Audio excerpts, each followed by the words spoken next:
nuestra confederación y nuestros sectores del sindicato.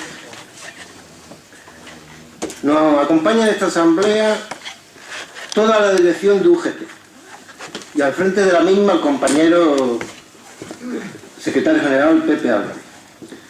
Gracias, compañero Pepe, en nombre de la UGT Melilla. Están con nosotros igualmente los compañeros que están al frente de nuestras federaciones de industria. Está el compañero Julio Lacuerda, secretario general de la FESPE. Y dale. El compañero Pedro Hojas, secretario general de la FICA. Y el compañero Miguel Ángel Cillero, compañero general de la FESMC. Que a su vez vienen acompañados por los compañeros secretarios de organización, como el compañero Villa, que es secretario de la FESMC, Manolo, el compañero de FICA, y el compañero Freddy, compañero secretario de organización de la FESPE. También va mejorando. Bien, muy bien. Daros las gracias a todos por vuestra presencia en este acto. Compañeros y compañeras, la dedicación de la Comisión Ejecutiva de UGT Confederal a esta organización ha sido total y completa.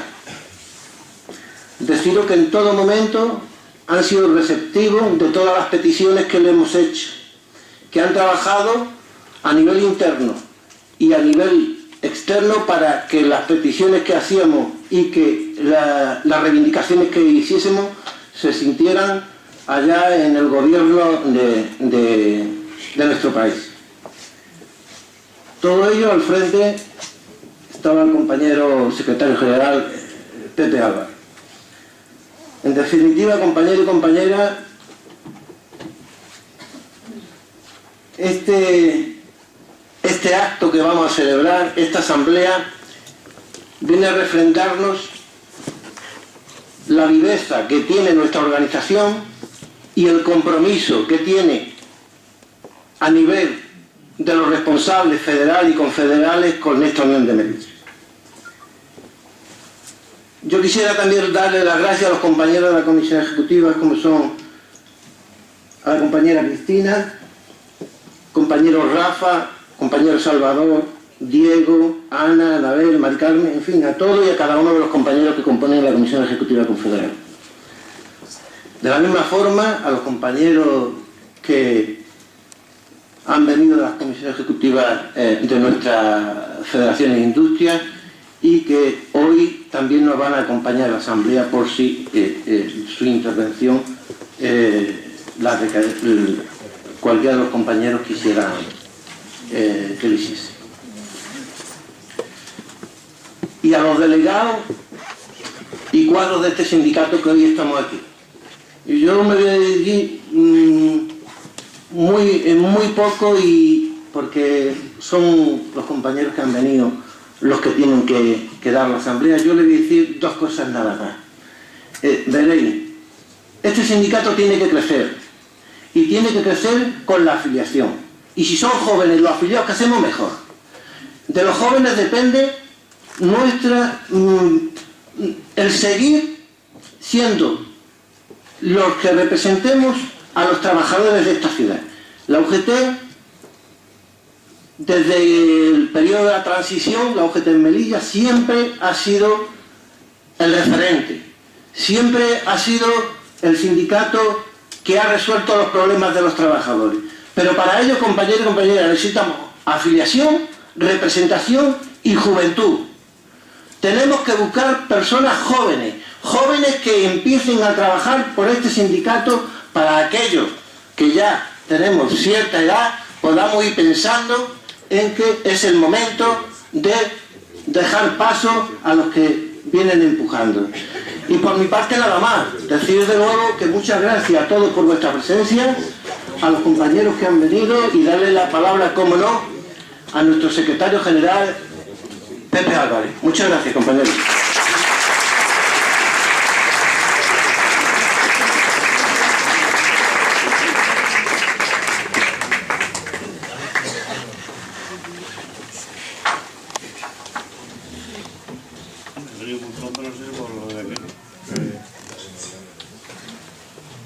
se ve como Sí, sí, ahí. ahí. Sí. Y ya está. Bien, buenas tardes, compañeros y compañeras. Quiero, en primer lugar, agradeceros vuestra presencia hoy aquí. Desde hace algo menos de 3 años que el 42 Congreso Confederal eligió a la actual Comisión Ejecutiva Confederal, la Comisión Ejecutiva viene haciendo de manera habitual una de las 2 reuniones que hace al mes en una comunidad autónoma. Y nos parecía que era muy importante poder hacer una de las reuniones de la Comisión Ejecutiva en la ciudad de Melilla. Ese es el motivo por el que hoy estamos aquí. Por lo tanto, vamos a tener hoy y mañana 2 días de actividad, de encuentros, de trabajo. Es evidente que el acto más importante que tenemos es el acto de hoy. Es esta asamblea de delegados y delegadas, una asamblea, por otra parte, que, como antes decía Paco, va a ser abierta. Por lo tanto, yo voy a hacer una intervención y después abriremos un turno de palabras que yo además os quiero pedir que aprovechéis para intervenir en relación con los temas que os preocupen, tanto desde el punto de vista interno del funcionamiento del sindicato como desde el punto de vista de la línea política, de la línea sindical que tiene que seguir la organización. Es una oportunidad para vosotros, pero sobre todo es una oportunidad para nosotros el poder escucharos. Porque el sindicato se tiene que construir, se tiene que hacer, se tiene que desarrollar cada día, sobre todo a partir de las propuestas, de las opiniones, de los representantes y de las representantes de nuestros afiliados y afiliadas, de los trabajadores y de las trabajadoras de nuestro país. Yo quiero felicitar a la UGT de Melilla por el resultado en las elecciones sindicales. ¿Cómo no íbamos a venir a Melilla si seguramente que no tenemos ninguna otra organización del sindicato que tenga un resultado en elecciones sindicales como el que tenéis vosotros? Y eso no ocurre porque sí, eso sí ocurre es porque hay un trabajo detrás, porque cada día se cuida, se trabaja con los delegados y con las delegadas, se va a las empresas. Y yo por eso lo quiero agradecer a todas las organizaciones del sindicato, de una manera muy especial a la Comisión Ejecutiva de la UGT de Melilla, de una manera muy especial al compañero Paco, por ese trabajo diario, permanente, tan difícil que es hacer acción sindical. Cuando convocamos esta reunión de zona, difícilmente podíamos pensar que nos íbamos a encontrar la situación política que tenemos en nuestro país. Yo la verdad es que no pensaba que vendríamos a Melilla con unas elecciones generales convocadas. Más bien pensaba que vendríamos a Melilla pensando que esta legislatura todavía duraría un poco más y por tanto que desde el sindicato podríamos introducir aquellas cuestiones más importantes que tenemos pendientes. Porque llevamos un periodo largo de tiempo en nuestro país en el que es difícil conseguir los objetivos que nos marcamos como sindicato. No es fácil conseguir cambiar leyes. No es fácil conseguir que ya sea a través de los convenios colectivos o de los presupuestos generales del Estado se pueda repartir la riqueza que se está generando en nuestro país. Y la convocatoria de elecciones generales, pues por lo menos desplaza en el tiempo la solución de algunos de los problemas que nosotros pensamos que no tenían espera, que no tienen espera y que queríamos abordar. Pero hay cosas que no decidimos nosotros, es evidente. Nosotros, en todo caso, con la coyuntura política actual, creo que en todo caso lo que tenemos es que tomar aquellas decisiones que nos vengan mejor para defender los intereses de los trabajadores y de las trabajadoras a los que representamos. Hay quien está empeñado en que estas elecciones vayan de banderas. Hay quien está empeñado en que en estas elecciones solo hablemos de España y no hablemos de las españolas y de los españoles. Y yo os quiero decir que para nosotros, para la UGT, lo importante, lo trascendente es hablar de los hombres y mujeres que habitamos en nuestro país. Lo demás es intentar que no podamos conseguir nuestros objetivos, que no podamos abrir un debate en relación a los temas sociales y que la riqueza en nuestro país, en lugar de repartirse, continúe en manos de unos pocos. Porque se ha de decir claro, llevamos 4 años de crecimiento económico.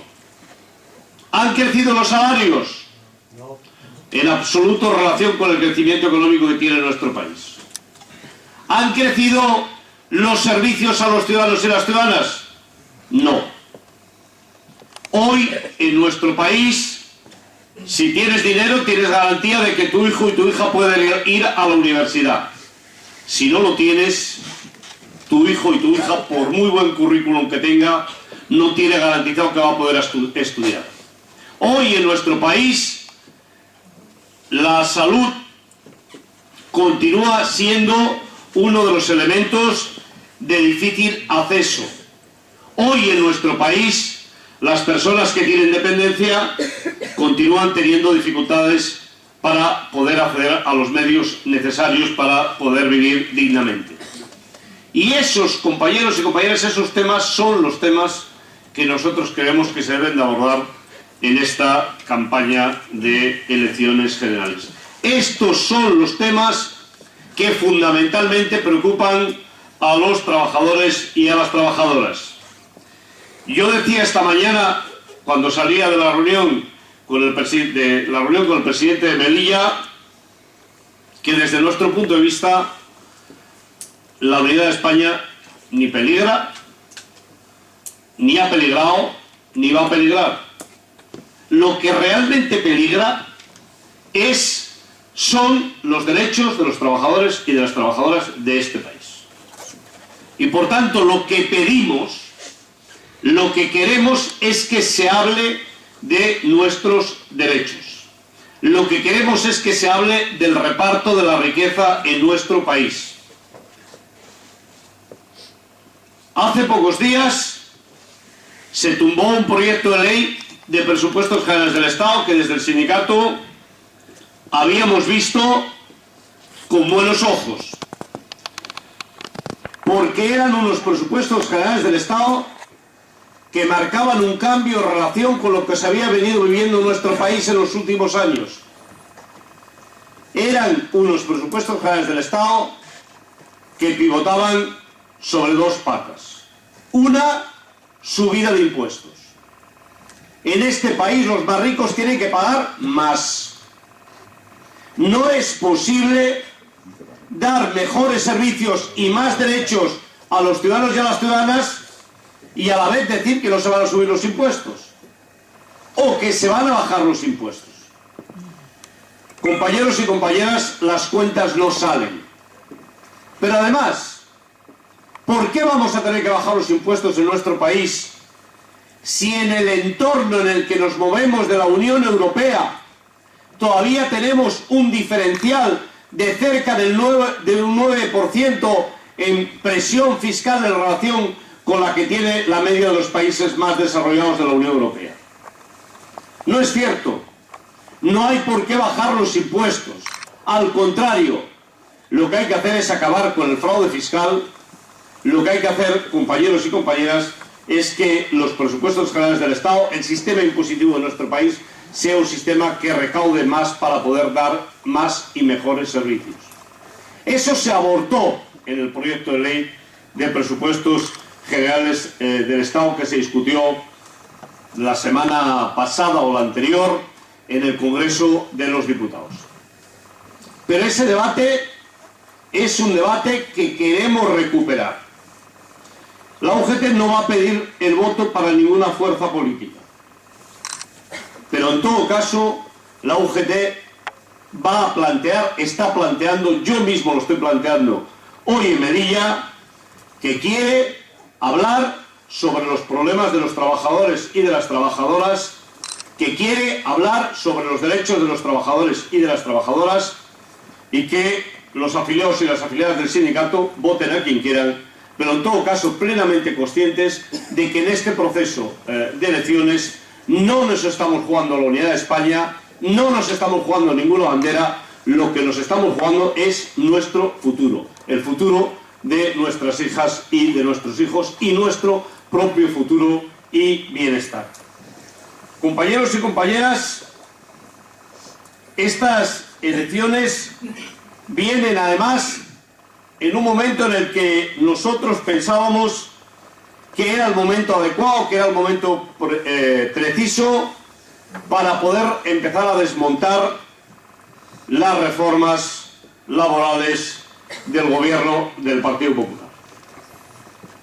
Si no desmontamos las reformas laborales del gobierno del Partido Popular, no va a haber manera de que podamos conseguir mejorar la calidad del empleo, no va a ser posible mejorar los salarios de las trabajadoras y de las trabajadoras de nuestro país, no va a ser posible que la negociación colectiva sea el instrumento para repartir la riqueza que se genera en nuestro país. ¿Por qué? Porque las reformas del gobierno del Partido Popular están pensadas para debilitar la negociación colectiva, para debilitar a las organizaciones sindicales. Y por eso, si no somos capaces de devolver a la negociación colectiva su fortaleza, la equidad a la hora de sentarnos en una mesa de negociación, no será posible que seamos capaces de negociar convenios colectivos que nos devuelvan nuestra capacidad de negociación. Por supuesto, devolviéndonos derechos y libertades. El artículo 315.3 del Código Penal hoy todavía no está derogado. Y por tanto, después de tantos meses, años en el Congreso de los Diputados, de ir de aquí para allá, de una mesa como ha sido la mesa del Congreso de los Diputados, que durante estos años ha secuestrado la voluntad de la mayoría del propio Pleno del Congreso, hoy todavía no hemos conseguido que finalmente el artículo 315.3 del Código Penal, que es aquel que impide que los piquetes puedan desarrollar su acción con plena libertad, todavía está vigente. Pero no solo ese.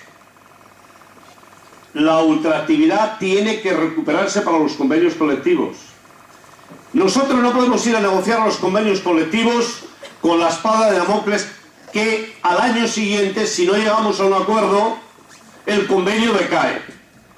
Eso nos impide tener libertad a la hora de negociar los convenios colectivos. Y por tanto la ultraactividad es un principio importantísimo que tenemos que recuperar.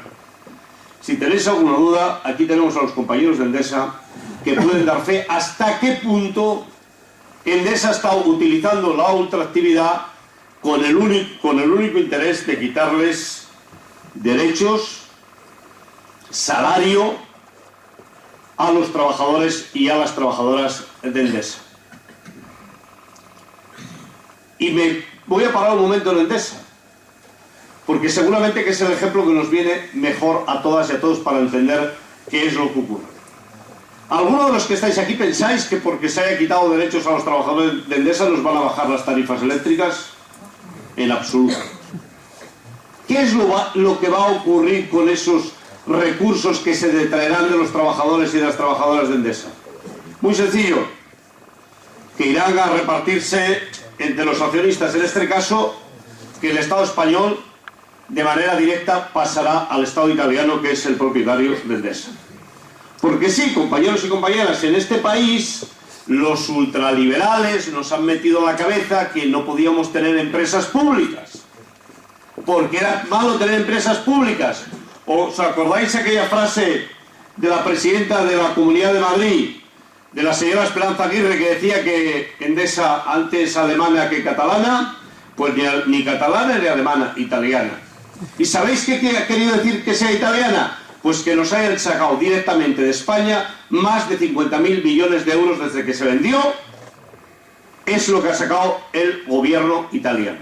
Esa es la realidad, con números bien hechos, que es en cuánto han vendido la filial que tenía Endesa en América Latina, qué deuda tenía Endesa y qué deuda es la que tiene hoy. Pero como tienen poco, pues les quitamos la ultractividad del convenio y además con eso van a quitarles parte del salario, no solo a los trabajadores en activo, sino parte del salario a los trabajadores que están jubilados, que es salario diferido, que es salario al que tienen derecho. Por eso, compañeros y compañeras, hay que restituir la ultraactividad en los convenios colectivos. Y nosotros no vamos a querer esperar. Se lo hemos dicho al gobierno. No hay espera. Hay que restituirlo. Queremos que se haga cuanto antes y por decreto. Y cuanto antes es o el viernes de esta semana o el viernes de la semana siguiente. Ocurre lo mismo en relación con los convenios colectivos y la prevalencia de los convenios colectivos. El convenio del sector tiene que prevalecer sobre el convenio de empresa. Las empresas de servicios temporales que han aparecido en los últimos tiempos en nuestro país, si desaparecen, mejor. Y si no desaparecen, que tengan que aplicar los convenios de ámbito sectorial. Hay que restablecer el control horario. Dicen los empresarios, algunos de ellos, que somos unos antiguos porque queremos restablecer el control horario, que queremos otra vez ir al pasado, la ficha. No. Ellos sí que son antiguos, que quieren mantener la explotación y, si es posible, la esclavitud como se mantenía antes. No. El control horario quiere decir que una trabajadora o un trabajador de nuestro país, cuando va a trabajar en una empresa, tiene que saber previamente cuál es su hora de entrada y cuál es su hora de salida. ¿Es que no es razonable tener un calendario y saber cuál es la hora de entrada y cuál es la hora de salida? ¿Es que no es razonable que si se hacen horas extraordinarias se paguen horas extraordinarias y no se tenga la gente trabajando con un contrato de 4 horas cuando en realidad se sabe que van a trabajar 8 horas? ¿Es que no es razonable que si va una autoridad sepa si la trabajadora o el trabajador está trabajando en la empresa en ese momento? Por eso hay que restaurar el control horario. Nosotros queremos más. Queremos que además se restablezcan que los supuestos en los que haya un trabajador o una trabajadora trabajando y se demuestre que sea así, que no pueda ser despedido durante los 2 años siguientes, y si hay despido, que en el caso de que haya despido, que el despido no sea un despido, sino que sea el despido que no sea un despido disciplinario, sino que sea un despido nulo, y por tanto que el trabajador o la trabajadora sean los que decidan si quieren continuar trabajando. Esas son algunas de las medidas que hemos planteado al gobierno y que yo espero que se apruebe. Y de hecho, a tenor de la intervención esta mañana mismo de la ministra de Trabajo, podríamos pensar que van a ir a los próximos consejos de ministros, ya sea el de este viernes o el del viernes siguiente. En nuestro país, compañeros y compañeras, hace mucho tiempo que tenemos un debate en relación al sistema de pensiones, que también es un debate que siempre que se hace tiene unos ciertos sesgos, depende de quién hable, de interés, que van más allá de mantener el sistema de pensiones, y en el que también de manera muy clara y directa queremos que este gobierno, antes de disolver las Cortes, derogue la reforma del sistema de pensiones que hizo el gobierno de Mariano Rajoy en el año 2013 y volvamos al año 2011. Derogar la reforma del gobierno de Mariano Rajoy quiere decir derogar 2 cuestiones fundamentales. Por un lado, que se anule la ley que en estos momentos está vigente y que es la que impide que las pensiones se revaloricen automáticamente de acuerdo con el crecimiento de los precios. Este año se han subido las pensiones con el IPC, incluso se ha revalorizado por el desvío del IPC, pero compañeros y compañeras, la ley todavía no se ha cambiado. La ley continúa siendo revalorización del 0,25%. Y por tanto lo que no queremos es que esa ley continúe vigente. Lo que queremos es que se devuelva a la situación anterior y por tanto que legalmente la pensión se actualice de acuerdo con el IPC y que esa sea la norma de futuro de nuestro país y que no esté pendiente de una negociación de presupuestos, de un decreto de última hora, sino que sea la norma, por cierto, como era antes del año 2013.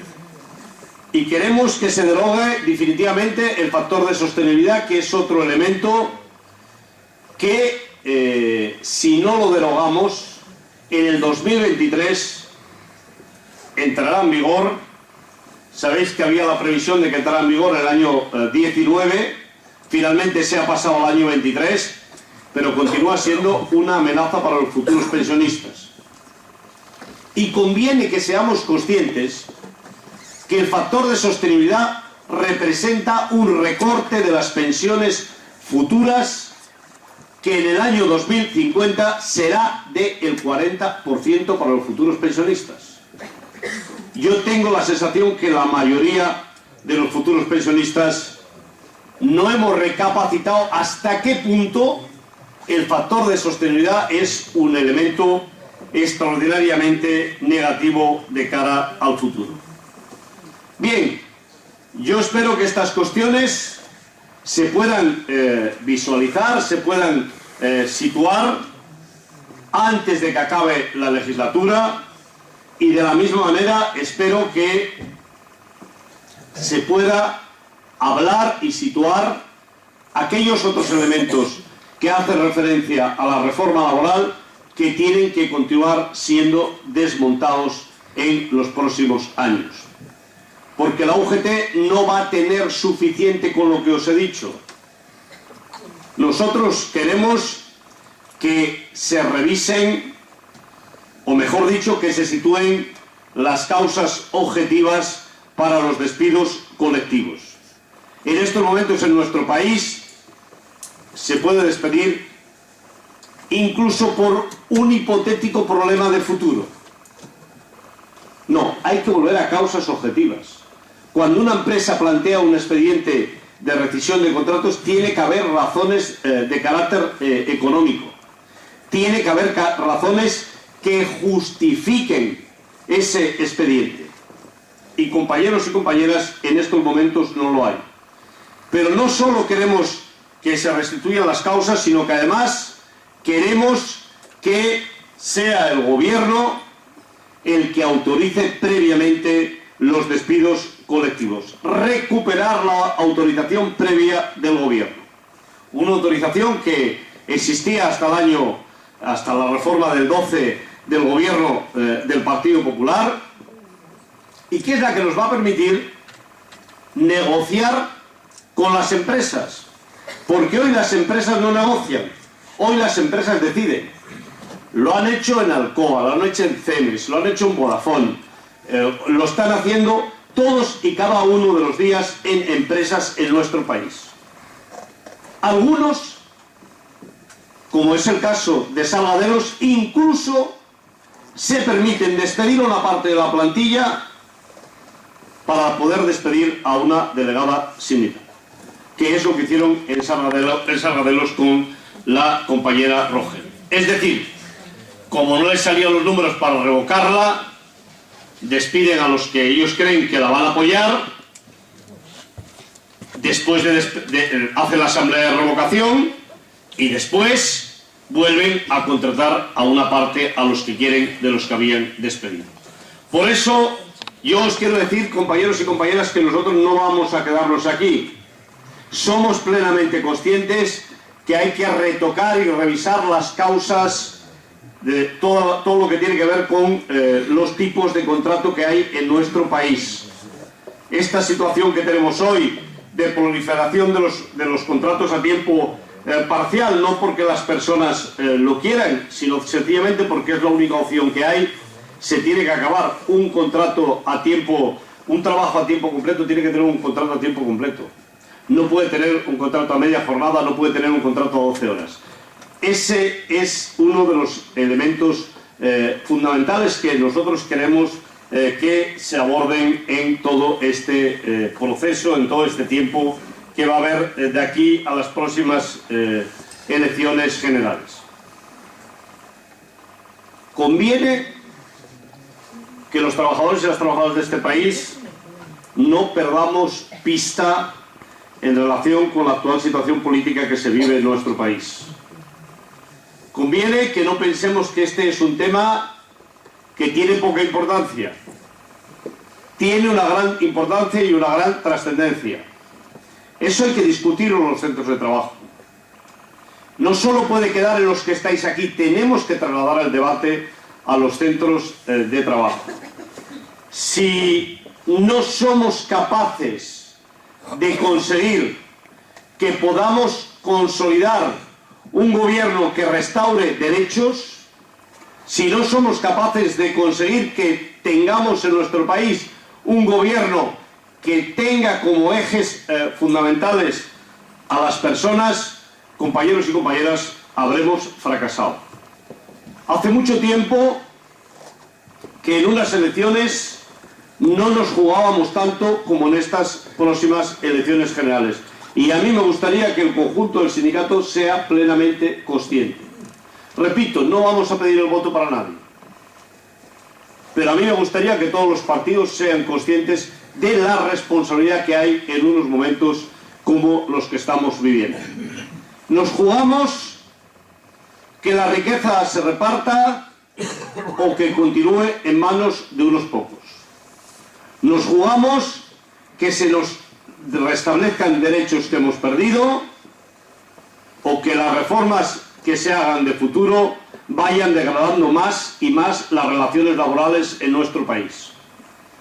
Nos jugamos, compañeros y compañeras, y en Melilla lo vais a entender mucho mejor que en muchos sitios que lo digo en la península, que nos parezcamos un poco más a Marruecos o un poco más a Alemania.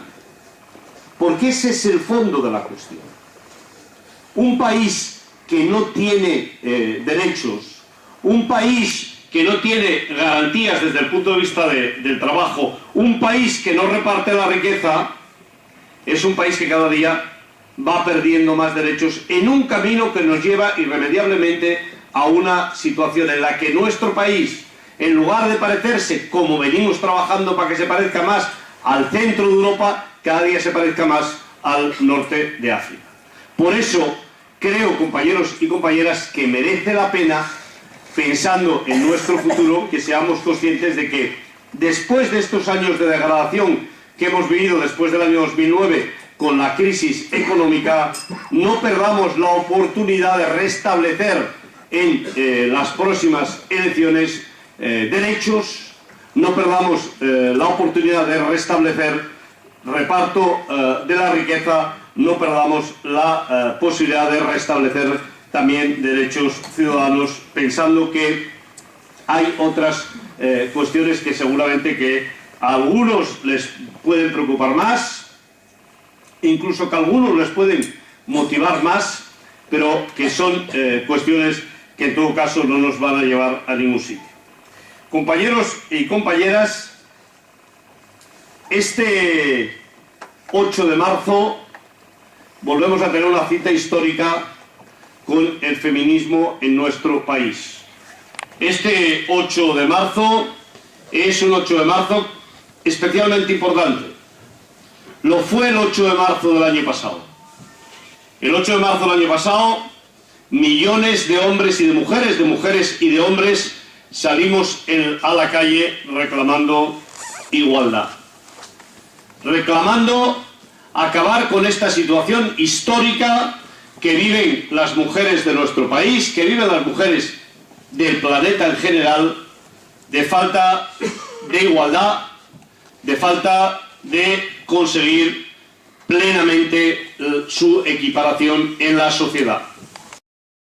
Y yo os quiero pedir que este 8 de marzo sea, por lo menos, tan importante desde el punto de vista de la movilización como ha sido el 8 de marzo del año 18. Por muchas razones. La primera, porque si analizamos cómo estábamos desde el punto de vista de la brecha salarial, desde el punto de vista de la situación de la mujer en nuestro país en el año 18 y hoy, veremos que hemos avanzado muy poco, yo casi creo que nada. Y eso por sí solo ya sería un motivo para que este año 19 sea un año de plena reivindicación.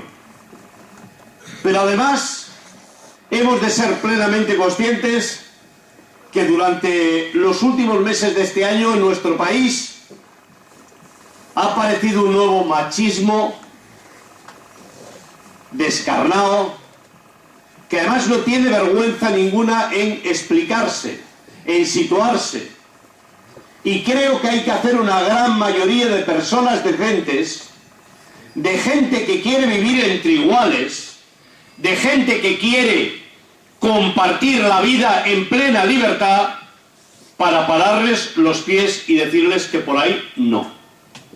Por eso, el sindicato este 8 de marzo hace un llamamiento especial a los hombres y a las mujeres a salir a la calle, a defender la igualdad, a acabar con la actual situación de brecha salarial y de discriminación que hay en nuestro país. Yo, en los últimos días también, algunas veces, me parece increíble que pueda estar en un país y escuchar que comparar machismo con feminismo. Feminismo, compañeros y compañeras, es libertad. Feminismo es igualdad. Feminismo es que las mujeres y los hombres de este país seamos iguales. Machismo es defensa de privilegios. Es mantener situaciones de pasado que algunos no son capaces de superar. El machismo, compañeros y compañeras, a los hombres honestos, a los buenos hombres de este país, no nos genera ninguna ventaja. Al contrario, tenemos que desterrarlo de la tierra. Por eso, compañeros y compañeras, no se puede equiparar feminismo con machismo. Y algunos están intentando llevarnos por ese camino para mantener y perpetuar algunos privilegios indignos que impiden que podamos vivir en una sociedad igualitaria, en una sociedad plenamente libre. La brecha salarial existe. Todos y todas lo sabemos. En unos casos existe más directamente mirando los salarios. En otros casos existe mirando los salarios y además viendo cuál es la carrera profesional de las mujeres y de los hombres en nuestro país. Por eso nosotros queremos que este 8 de marzo sea un día que obligue definitivamente a avanzar con una ley de transparencia que nos permita acabar con la brecha salarial, con la desigualdad de las mujeres de nuestro país. Queremos que este 8 de marzo represente un antes y un después en relación con el acoso que se produce a la mujer en nuestro país. Yo no quiero vivir en un país donde una mujer, sobre todo si es joven, no pueda salir de su casa por la noche con plena libertad, igual que un hombre. Yo no quiero vivir en un país donde no tenga garantizado que una mujer que va a trabajar a una empresa va a sufrir acoso por el hecho de ser mujer. Como ocurre hoy en día con muchas mujeres en nuestro país y con algunos otros colectivos también. Tenemos que plantar cara. Y el 8 de marzo es una fecha especialmente importante, compañeras y compañeros, para plantar cara. Y para plantar cara de manera conjunta. hay que acabar con la violencia machista. La violencia machista que nos avergüenza a todos cuando nos levantamos por la mañana y oímos que una mujer más ha sido asesinada en nuestro país. Pero fijaros, yo no solo pienso en la mujer que ha sido asesinada en nuestro país. Pienso en las decenas de miles de mujeres que se han levantado con miedo, porque tienen un maltratador en su casa. Y el sindicato tiene la obligación de hacer todo lo posible para acabar con esas situaciones que se producen en nuestro país. Y por eso, el 8 de marzo tiene que ser un día de lucha, de salir a la calle, de hacer esas 2 horas de paro que tenemos convocadas en las empresas, que no es tanto 2 horas de paro, que tendría menos importancia parar o no parar, que en definitiva lo que queremos es que sean 2 horas que sirvan para debatir las desigualdades que hay en nuestro país en estos momentos. Y sobre todo para que los hombres seamos conscientes del papel que nos toca, porque sin los hombres la igualdad, el avance costará muchísimo más. Y yo creo, compañeros y compañeras, que los hombres tenemos que ser conscientes, aunque solo sea mirando a nuestras hijas, que esta es una cuestión en la que nos tenemos que implicar plenamente. Desde el sindicato, este va a ser un tema de principal importancia. No va a ser un tema más, va a ser un tema de principal importancia. Porque estamos absolutamente convencidos que en un momento como el que vivimos, nosotros tenemos la oportunidad de ayudar a avanzar en una sociedad que quiere acabar con las desigualdades. Compañeros y compañeras, el año pasado firmamos el acuerdo de negociación colectiva, un acuerdo de negociación colectiva que ya ha empezado a dar sus frutos. Este año, el 1 de enero, cuando miramos cuál ha sido el balance de la negociación colectiva del año 18, vemos que los convenios colectivos han subido de media un poco más del 2%, cuando los precios se han quedado en el 1%. Es insuficiente, pero en todo caso, yo desde aquí quiero deciros también de manera clara que no vamos a permitir a la COE, a los empresarios de este país, que incumplan el acuerdo de negociación colectiva. Porque el punto más importante del acuerdo de negociación colectiva es no solo en lo que hace referencia a la subida de salarios, sino que lo es muy especialmente a lo que hace referencia a la subida del salario mínimo convenio. Sabéis que ha sido un empeño de la Unión General de Trabajadores que el 1 de enero del año 2020 no haya ningún convenio colectivo con un salario por debajo de los 1.000 euros, que eso a día de hoy todavía no lo hemos conseguido, y que los empresarios tienen que ser conscientes que no quedan demasiados meses para que se cambien todos los convenios colectivos y que finalmente podamos ir a un convenio colectivo en el que los salarios mínimos sean de 1.000 euros. El sindicato está en una buena situación.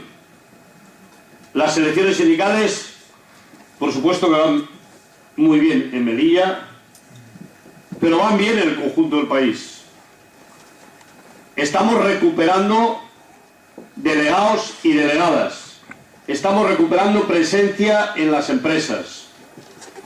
Hay que recuperar la afiliación. Tenemos que pedirles a los trabajadores y a las trabajadoras de nuestro país que se afilien al sindicato. Si no hay afiliación al sindicato, es muy difícil poder desarrollar plenamente la acción sindical con conocimientos suficientes y con medios para poder desarrollarla. Se crece en afiliación, pero se crece menos de lo que se debería de crecer. Y este país, compañeros y compañeras, es un país que a los sindicatos nos obliga a casi todo, pero que después el casi todo lo tienen que pagar, lo tenemos que pagar solo los afiliados y las afiliadas al sindicato. Se ha generado una campaña contra las subvenciones a las organizaciones sindicales, que seguramente que hay algunos trabajadores que cuando aparecía ese tema incluso se ponían contentos. Y he oído a alguno que alguna vez incluso me llegó a decir que fastidiaros, inocente. Cada vez que se quitó la subvención al sindicato, no se está quitando nada a los dirigentes del sindicato, sino que lo que se está quitando es derechos a los trabajadores y a las trabajadoras de nuestro país. Porque en realidad la acción sindical que desde el sindicato desarrollamos, que va para todos y todas, que no va solo a los afiliados y a las afiliadas, se lleva prácticamente el 50% del total de los costes que tiene la acción sindical en nuestro país. Es decir, la UGT recauda de la cuota de los afiliados y de las afiliadas un poco más de 90 millones de euros, 94, 95 millones de euros. De esos 94 o 95 millones de euros, más de 41 se dedican a la acción sindical, que no es solo para los afiliados y las afiliadas, sino que es para el conjunto de los trabajadores y de las trabajadoras, y que nos tendría que pagar el Estado. O que nos tendrían que pagar los trabajadores y las trabajadoras que no están afiliados al sindicato. Yo creo que no pasará mucho tiempo antes de que podamos poner blanco sobre negro, demostrar cuál es la situación que se produce en relación con los costes de la acción sindical, que no es exclusivamente para nuestros afiliados y nuestras afiliadas. Pero mientras tanto hay que intentar que más trabajadoras y más trabajadores se afilien al sindicato, porque eso es lo que nos va a dar garantía de que vamos a ser organizaciones libres, que vamos a ser organizaciones que podemos decir lo que queremos de manera libre y solo bajo la opinión de nuestros afiliados y nuestras afiliadas. Como os decía al principio y acabo, esta asamblea sobre todo tiene el propósito de escucharos. Y yo os animo a que intervengáis libremente y que podamos ahora tener un debate con los tres secretarios generales de las tres federaciones estatales, con el conjunto de la organización, con la Unión de Melilla. En el sindicato muchas veces ha habido gente que nos ha dicho que no había manera de encontrar un día un sitio donde se le pudiera responder sobre las cuestiones del conjunto del sindicato. Hoy, todas las organizaciones del sindicato que tienen responsabilidad estamos aquí. Por tanto, tenéis la oportunidad de hablar de lo que creáis conveniente, de preguntar por aquellas cuestiones que os preocupan. Gracias.